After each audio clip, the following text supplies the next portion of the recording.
Pemirsa, Ketua Majelis Hukum dan HAM Pimpinan Pusat Muhammadiyah Trisno Raharjo merespon polemik terkait OTT Basarnas yang dilakukan oleh KPK.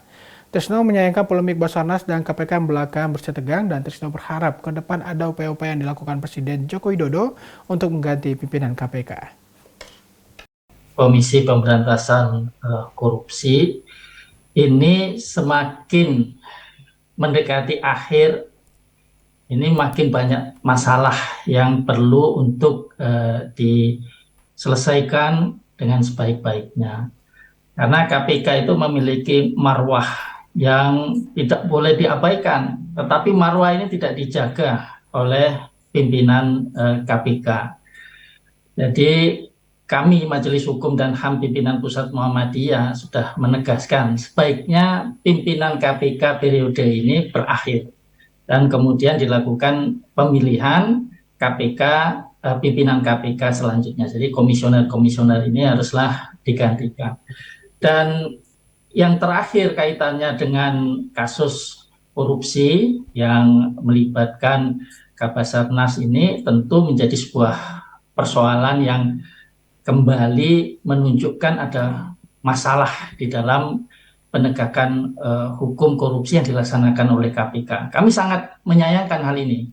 Jadi KPK menurut hemat kami untuk kasus ini tidak tegas untuk menyatakan bahwa KPK memiliki kewenangan dan KPK tetap dapat melaksanakan upaya-upaya penegakan hukum terkait dengan masalah koneksitas. Bahwa di dalamnya itu perlu ada koordinasi, ya tentu tidak mungkin tidak ada koordinasi karena ada persoalan yang terkait dengan kewenangan hukum yang memberikan kewenangan khusus di bidang militer kepada POM TNI, di mana hal ini tentu perlu untuk disikapi dengan baik.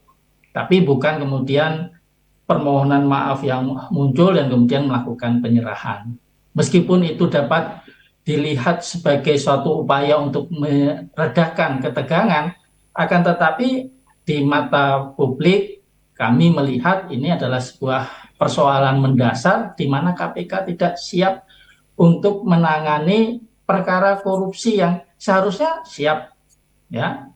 Dan kalau misalnya ada pengunduran dari salah satu yang bertugas di KPK, menurut saya yaitu komisionernya yang harusnya mengundurkan diri, karena mereka lah yang paling bertanggung jawab terhadap semua hal yang terkait. Apakah ada koordinasi, tidak ada koordinasi, itu KPK. Seharusnya yang muncul ke publik itu ketua KPK, tapi saya menyayangkan beliau tidak tampak ya di dalam menunjukkan sikap dan tanggung jawab untuk melaksanakan penegakan hukum. Nah, ini menurut hemat saya perlu menjadi pertimbangan oleh Presiden di dalam melaksanakan upaya-upaya untuk pergantian pimpinan KPK. Dan Majelis Hukum dan HAM sudah menegaskan hal itu. Meskipun ada putusan Mahkamah Konstitusi dan kami menghormati putusan Mahkamah Konstitusi, tapi Mahkamah Konstitusi di dalam putusannya sendiri tidak menegaskan. Dan ini berarti untuk ke depan. Kalau ke depan berarti kita tentu harus melaksanakan pemilihan. Nah, ini menurut saya ada hal yang paling utama yang perlu dipertimbangkan oleh Presiden sehingga bisa melanjutkan untuk pemilihan komisioner. Meskipun waktunya semakin mendesak karena sudah masuk di bulan Agustus, tetapi tidak ada yang terlambat menurut pandangan saya.